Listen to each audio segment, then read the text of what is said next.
Hi guys, this is David here again, Crypto Gamer Dude. I actually have this video today to show this build that I actually have been using for a while now. I have some clips here that you will see first before I actually get into the build itself. Different things or different aspects about this build. Like the first clip here that you're looking at, you'll see that the armor regen on this is actually real good. And that's something actually that I didn't even really intend, but happened to be a great byproduct of this build that I have anyways. You saw that I was in that cloud and it was messing up my armor at first. That cloud was, but instead of using the armor kit, I was able to just give it a little bit of time, and you can see that my armor is actually almost all the way back up again already that quick in a very short period of time. So the armor regen is definitely one of the great things about this build. And also here with this next clip, you're going to see how the hazard is going to work. I also have some real good hazard protection on this build as well too. You can see that on this clip here, I'm going toe to toe with the heavy there, with the flamethrower, and it's not doing anything at all to me. Now, of course, I do have the shield up as well too, so that definitely is helping out too.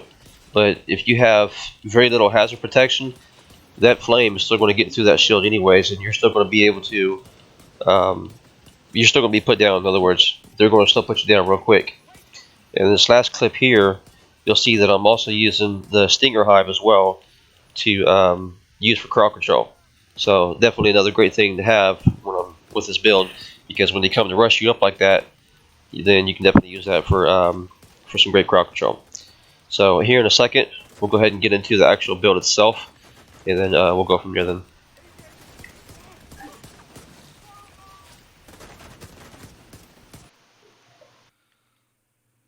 Okay guys, let's go ahead and get this build going as far as showing how this is going to go. This actually, like I've been saying, is my tank build. And it's actually got high, in fact, very high hazard to it. The damage actually is pretty decent too as well. I'm using, of course, the Baker's Dozen. It's got 413,000 total damage on there. It's got, of course, the Perfect Lucky Shot. The magazine capacity is increased by 30%, and missed shots from cover have a 100% chance to return to the magazine. So definitely a very good gun to use there.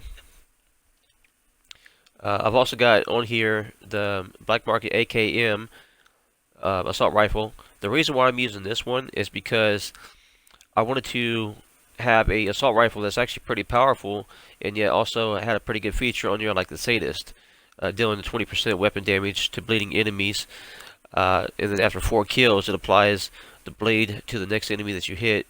The damage on here is 81,000, and I'll get to this here in a minute as far as why I wanted to use this actual gun though. And as far as my pistol, which is what I'm using with my Bulwark shield, I'm using the Liberty exotic, and it's got 388,000 damage on there per shot. And of course, the way the Liberty works is you gain a stack on each hit up to 30, and then the headshots consume all those stacks, repairing your shield for 3% per stack. So, in other words, if you do it right, you got a very good chance of repairing your shield all the way back up again, or if not, then very close. Which definitely is a great thing, because the more you can keep your shield up, the better off you're going to be as far as being able to be out there in the front lines and take a bunch of damage, whether you're helping out, a whole crew, or you're doing it by yourself as far as heroic missions or whatever. Alright, now, I'll go ahead and go over the backpack first, because this is going to show why I was using the assault rifle that I got on here, though. But the backpack I'm actually using is a Seska, and it's 10% critical hit chances on there, 11%, well, 11.8% weapon damage. I do, as you can see, have 10% hazard protection on there, so I've got that maxed out rolled on there, and I've got burn resistance on there too as far as a mod. But the talent on there is why I'm actually using this backpack. So it's got the creeping death, and the way that works, of course, is when you apply a status effect, it is also applied to all enemies within 8 meters of your target. And the cooldown on there is 15 seconds. Now, the reason why I'm using it, of course, is because it's, well, for 2 things. One, because I've got on here the Sadist on this assault rifle, as you can see. So that's, in effect, a status effect that you can use on you guys, or well, the NPCs that you're fighting. so that way it spreads to the other NPCs, which definitely helps you out a whole lot. And then also, I've got the Hive that I'm using as well too, the Stinger Hive. So that also applies to bleed as well too. So you've got two different things you can use there to apply the statuses or status effects to those NPCs, which definitely, of course, helps you out a whole lot in the battle. And also by using the Hive, though, the Stinger Hive, it's real good for crowd control. So as you can see earlier from the clips that I had, those three different clips I made, one of those clips you can see that I was using the Stinger Hive, and I put that out there for crowd control, and it actually works real good. So when those NPCs are, trying to crowd you and come up on you real quick like that, all you gotta do is put that out, and they're gonna go running. They're gonna go scrambling like a bunch of little roaches down the road or something. So it's actually pretty funny sometimes seeing them do that, because they will, come up to you at first like they're all hard and everything. Once you put that Stinger Hive down, they go running big time. They go running real quick. So it's real funny seeing that though too. So that's why I use that then for crowd control. Definitely a great thing to use. Now, as far as the mask, I've got the Gila Guard, and it's got the 5% total armor on there.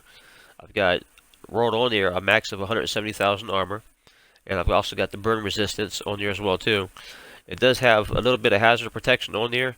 It'd be nice if that was maxed out at the full 10%, but that's just, of course, a matter of doing some more farming and getting another piece on that. As far as a better piece, though, that's what that boils down to. As far as the chest piece, I've got another Gila Guard, so that gives you the 10% health by having two pieces. And you can see I do have the full hazard protection rolled on this one though. And again, I've got the burn resistance mod on there, and I'm using the unbreakable on this as well. So it definitely comes in real handy, because that way it brings back your well, at least 95% of your armor as well when that breaks. And even though you got your shield, there are times when you are going to get hit from the sides or maybe even from the back. So that unbreakable definitely comes in real handy, especially when you're doing those heroic missions, and especially when you're in a group with matchmaking with a bunch of guys that might not be all that good. Then it definitely comes in real handy then. And then as far as the holster, you can see I got another Gila Guard, so that's for the third piece, and that's the 1% armor regeneration.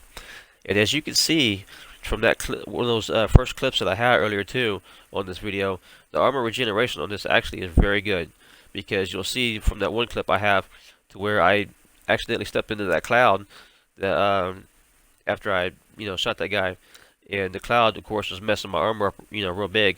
But instead of using the armor kit, I was able to wait that out and let that go ahead and regenerate to the point where I didn't even have to worry about using the armor kit. So especially with having a shield up like that, yeah, it helped out a whole lot then like that. And you can see, of course, I've got the 10% hazard protection on here as well too. And then we'll go ahead and go to knee pads. I'm using, of course, the Fox's Prayer knee pads. I've actually been lucky for some reason when it comes to these. I think I've got like 4 different pairs of these knee pads. So I guess my RNG is pretty lucky when it comes to something like this though. But it's got the 10% rifle damage on there, which comes in real good with that Baker's Dozen. And then you can see I've got the 10% hazard protection rolled on there as well too then. And then, well, I could, obviously, as you guys know, the biggest reason to have this though is because the 8% damage to target out of cover. So definitely some real good damage right there. Obviously, it was, most of you guys know it was already nerfed big time, but still, it's one of the best in slots that you can use as far as your build. So, all right, now as far as the gloves, I do have one piece that's y'all gear, 10% hazard protection on there automatically, and then I rolled out the 170,000 armor on there, and then also already had on there 8.7% hazard protection. Now it would have been nice, of course, if I had one of these that already had max armor, and then that way I could have rolled on there the full 10% hazard protection. But again, that's just a matter of doing some more farming, is what that boils down to, though. But even as it is, I've actually been using this build that I'm showing you guys for several weeks now, and it actually works great. I mean, well, I'll say this. Just about every single time that I want to do a heroic, and I know for sure that I want to get through that heroic without having to worry about going down, this is what I use. This is the build that I actually use to do that with, though, because it does work every single time, for sure. I mean, there's times I use other builds sometimes with some of the missions I do, but, I might use like a crowd control type build or whatever.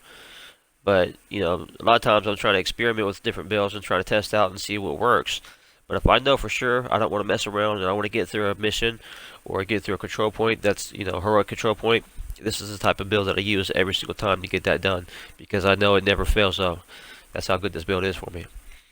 Um, as far as the shield goes, you can see it actually is a tier 5 shield. Of course, using the bulwark shield on this. It's got the 100% active regeneration, 333% shield health, and 25% holster regeneration as well. So tier 5 on this. Of course, it's got the 5 tiers because of the fact of using the technician or technician build on this specialization, and of course that gives you the one extra skill tier as well by being able to use that though. So with those blues plus the fact using the technician on this, that's why I'm able to have all 5 tiers on this build though. And really, I mean, that's pretty much it. I mean, definitely a great build to look into. Obviously, this could be a template, though. You guys can make this your own and do your own type of thing.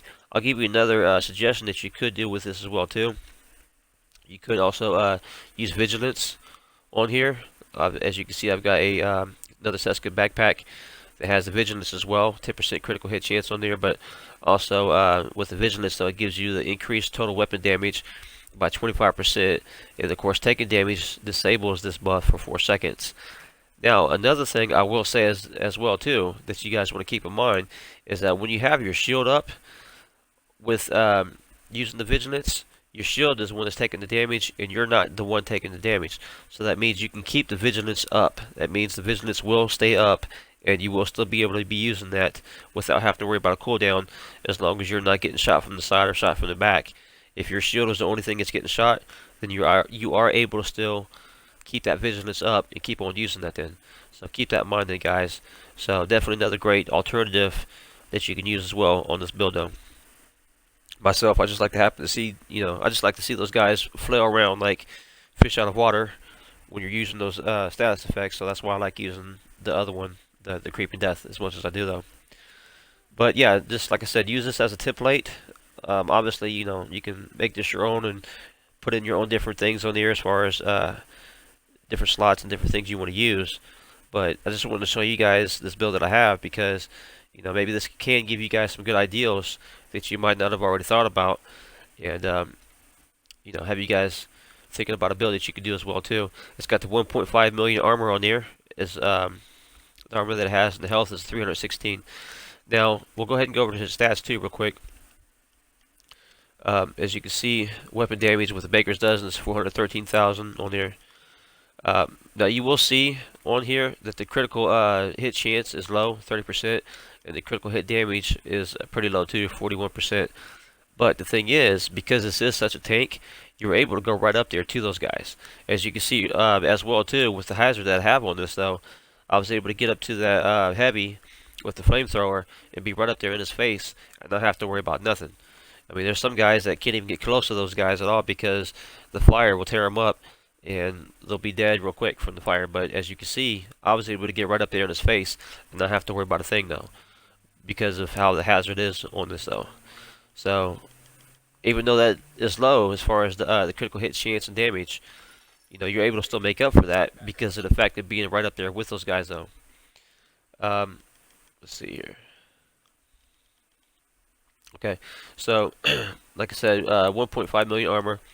The armor regeneration on here is 27,000, but as you saw from that one clip earlier too, it's huge. I mean, it comes up real quick though, so it helps out a whole lot though, believe me.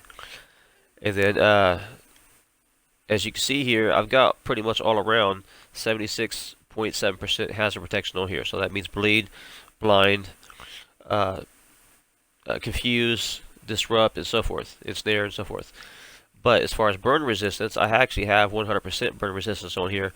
And of course, that's a matter of putting those mods on there. That's why I'm able to have that on this build, because of those mods. The mods definitely helps a lot when it comes to your different builds. So always keep that in mind now. Always try to get the best mods that you can whenever possible, because they help a lot. That's why I have the 100% burn resistance on here.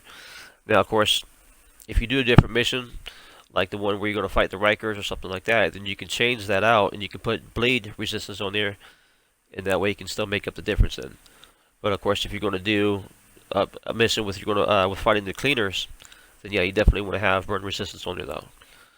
And as you can see from that clip I had earlier, it makes a huge difference though. So that's pretty much it then, guys. Like I said, I just wanted to show this build to you guys and hopefully give you guys some good ideas. If you guys do have any questions or concerns, let me know.